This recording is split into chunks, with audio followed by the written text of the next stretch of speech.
giving her a razor-thin edge. Vice President Kamala Harris prepares to sit down for her first interview as a presidential nominee.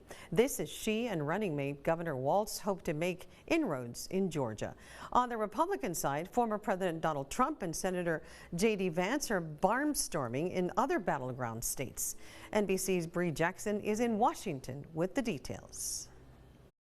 Both presidential campaigns crisscrossing the country.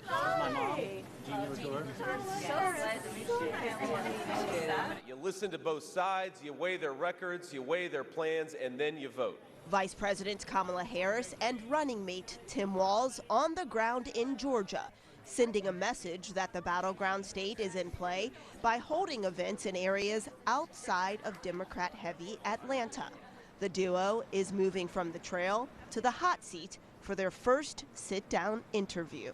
I think she should have done this without anybody sitting next to her. Most polls show Vice President Harris slightly leading Trump in key states. Still, many Americans are getting to know where Harris and Walz stand on key issues. As an educator myself, I would definitely love to hear what are some policies as it relates to education. I think most important is abortion rights for females.